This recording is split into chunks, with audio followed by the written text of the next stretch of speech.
you know what dealers really pay for new cars? Because every manufacturer does it a little differently, it's quite the financial mouse maze, but today you're going to learn how to navigate through it. Hi, I'm Kevin Hunter. On this video, no matter where you're starting from knowledge-wise, you're going to have a better idea how much a car dealership really pays for their new cars, trucks, and SUVs they have in inventory. If you still have questions after all of this, we left an open box for you right down here in the comment section. Well, go ahead and use it. You'll get feedback from other buyers, and I check back often as well. If you're visiting here for the first time, I think you'll find value in subscribing to the channel and sharing it with your friends on social media. And if you want to email a personal question, or you want me to look over a car contract for you, send it to me at info@thehomeworkguy.com. Just black out any confidential information like your home address, social security numbers, things like that. You should approach all of this information with the awareness that not everyone is out to get you in the car business. You'll find people who would discuss this stuff just as openly and honestly as I do here on my channel. You just have to ask, but be aware that some dealers will automatically fire people for helping you too much, so not every member of a sales staff, even if they really wanted to, can help you without first finding a private place to do it. All right, let's get started. Today I'm going to cover Monroney sticker, also known as window sticker, dealer invoice, holdback, addendums, manufacturer rebates, auto show rebates, which are basically the same as manufacturer rebates but deserve their own category, dealer cash, coupons, and finally, month-end bogeys from the manufacturer to the dealership. Nobody can tell you what dealer cost is right down to the penny. You have to know exactly what the invoice is. You must know what holdback will be paid. You must see month-end bonuses from the manufacturer, and you must know about any other incentives like dealer cash, targeted promotions, etc. as they apply to the specific vehicle you're looking at today. That's constantly a moving target. Quite often, even the dealer owner doesn't have quite the exact math without talking to members of his staff, and even that will get him only close. That's exactly what I'm going to do here today. Help you figure out how to get close. Let's start with the well-known Monroney sticker, also known as the window sticker or MSRP, Manufactured Suggested Retail Price. This is the recommended selling price that automakers give a new car. Everything starts with this number, but while a dealer uses MSRP in their pricing methods, it's not to be confused with invoice price on a car. There can be a lot of money difference between invoice and MSRP, so if you're about to start negotiating, don't waste your time by starting off from MSRP. When you make this mistake, the dealer has you behind the 8 ball. Number 2, dealer invoice. Invoice price, sometimes referred to as dealer cost, is the price that appears on the invoice that the manufacturer sends to the dealer when they receive a car from the factory.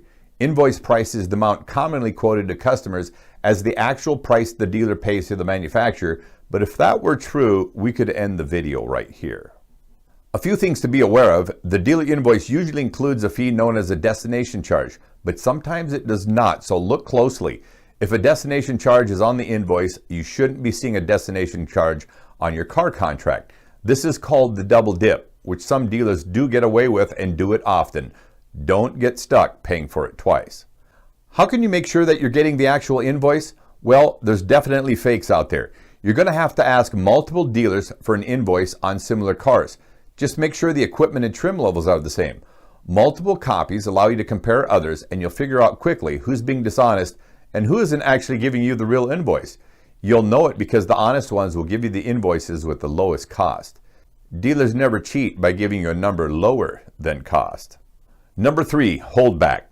Holdback is well known by a number of car buyers. Interestingly, the primary purpose of holdback is that it allows invisible dealer profits, and the manufacturer is the one who started it. You can't blame dealers for this. Dealer holdback is an amount that auto manufacturers provide to auto dealers for each new vehicle that is sold. It's usually 2 to 3% of the invoice price or the manufacturer's suggested retail price, or MSRP. Some car buyers try to use dealer holdback to calculate the net price of a vehicle to the dealer with the intention of using that amount as a basis for negotiating a rock bottom price. However, determining the dealer's actual net cost is difficult even for seasoned automotive insiders like me. You can try visiting sites like Edmunds.com and find true market value, that's TMV. This is an average of what other people are paying for a car in a given area. As I suggested earlier, you should also shop the same vehicle with multiple dealers. Ask each one for the invoice. Some will give you the real one, others will give you a fabricated one. Ask them to highlight the holdback on the invoice. Some will give it to you, others won't. But if you do the homework, you'll find out what it is. Why is there holdback in the first place? Dealers get 4 benefits. A. Dealers can borrow money to finance cars based on an invoiced amount that includes the holdback. So, the higher the invoice amount, the more the dealership can borrow from its lender, its own banker. Interestingly, holdback is allowing the dealers to fudge cost numbers to their own bank, borrowing more than cost. B. Inflating the dealership's costs with holdback can have the appearance of less profit, and since sales personnel are paid commissions based on the gross profit of each sale, the holdback has the effect of lowering gross profit, and the sales commission is lower too. Do you see any irony here? Holdback allows the dealer to cheat its own employees out of sales commissions. C. Holdback enables dealerships to advertise invoice price sales and sell their vehicles at or near invoice and still make money on the transaction. And D. Lastly, holdback allows the dealer to lead their customers to believe that they've hit rock bottom price when in fact they haven't. Manufacturers are the ones who started the entire cat and mouse game with holdback, so don't blame the dealers for this. Number 4, addendums. The addendum or dealer added sticker is a dealership created sticker that contains various high profit and overpriced accessories or products to add profits to the vehicle. An addendum sticker is conveniently placed next to the large MSRP sticker to make it look like the manufacturer put it there. The hope of the dealer is that you won't ask questions about it. You can learn about it at autocheatsheet.com. The link is on the screen. It's just a fabricated window sticker designed to look like the MSRP sticker, as I said, but if you aren't aware of what the addendum sticker is, you could wind up paying for products you hadn't planned on purchasing. Number 5, rebates. While you need to know what the rebates are in your vehicle, you should never be negotiating with rebates involved. Rebates come directly from the manufacturer, so they should not be thought of as a gift from the dealer. Rebates pass through the dealer to the consumer, and they are easy to find with a little research or just by asking. It's one of the things that dealers love to tell you about, since a lot of buyers these days are fascinated with discounts. Number 6, auto show rebates. Auto show rebates are also manufacturer rebates, but I give them their own category for a specific reason. They are only available for a short period of time and generally only during and right after the local auto show. If you happen to live anywhere near a major metro area, look up the event schedules. If you see a car show, find out if the manufacturer of the vehicle you are interested in will be participating. If they are, they often run auto show rebates to help draw customers out to the dealers. It's a short promotion period, so you need to have all your homework done beforehand so you can act fast when the time comes. A side note, I love going to the auto shows because they are a great place to shop and a great place to learn about new cars on the market, and there's no pressure because nobody can sell you a car there. You'll get the kind of tour of a vehicle you had hoped for. Number 7, dealer cash. This money has one purpose: move metal off the lot. Dealer cash can also come into play at the end of the model year when both the dealership and the manufacturer want to clear out current models to make way for the new incoming vehicles. Dealer cash is rarely advertised. Number 8, coupons. This is targeted marketing directly from the manufacturer. If you are a repeat customer of a given brand, you could receive a $500 coupon directly from the manufacturer, and it is legitimate. Again, you don't bring this up until you've negotiated your car price. This is your bonus discount directly from the manufacturer. You get to add it on at the end. Number 9, bogeys from the manufacturer, also known as bonuses for the dealer, hitting given monthly sales levels. The dealer hits these monthly bonuses all the time, but you're unlikely to ever find out how much it is.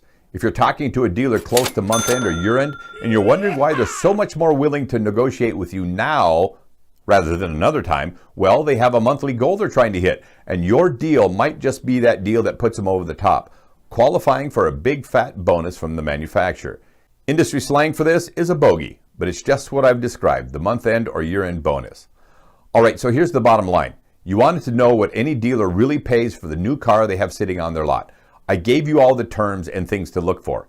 If you have an eye on a specific vehicle, disregard the MSRP. Start with invoice price, minus the holdback, less any rebates, less any coupons, and that is the lowest price you are ever likely to buy a new car. The only lower price is a vehicle that also nets the dealer a bogey, and you're only going to find out about that at the last few days of the month or the end of the year, and suddenly you have a hungry dealer who wants to negotiate. There's one more thing that you should know, but it's completely unrelated to price. It does impact how much a dealer is going to work with you, however. I'm referring to the impact that a number of units sold at the dealership has on the type and quantity of vehicles they're able to order from the manufacturer in upcoming months. You see, if they don't move a given number of vehicles, they move down the pecking order for who gets first dibs on each vehicle coming out from their region from the manufacturer. Having a slow month could mean limited inventory choices in months to come. If you are car shopping on the last few days of the month and you have your options open, just ask the dealer if they have any particular units they're interested in moving. Don't be surprised if you find a vehicle they really want to go. This is one of those rare cases where you get the deal of a lifetime, all because you were at the right place at the right time and you knew how to ask the right questions.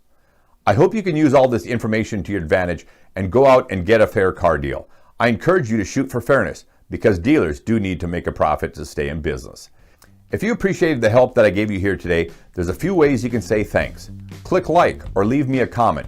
You can also share this video with your family and friends. Subscribe to the channel if you're new here. For those of you who wish to leave a tip, I put a link in the description box down below, but don't hurt yourself. $1 or $2 says a huge thank you. And for those of you who have left tips, you're going to be excited to see how we're going to use that money. You're going to see us helping car buyers on lots all around the country, all on our dime. And as an added bonus, we'll be contributing to the down payment on their car. How cool is that? I'm looking forward to connecting with you in your city someday down the road. If you need to reach me again, visit my website, thehomeworkguy.com, and you'll find contact information there. Well, now it's time for me to get back to the best part of my day. I have 3 little munchkins who need their daddy to play with them. I'm Kevin Hunter. Until next time, take care.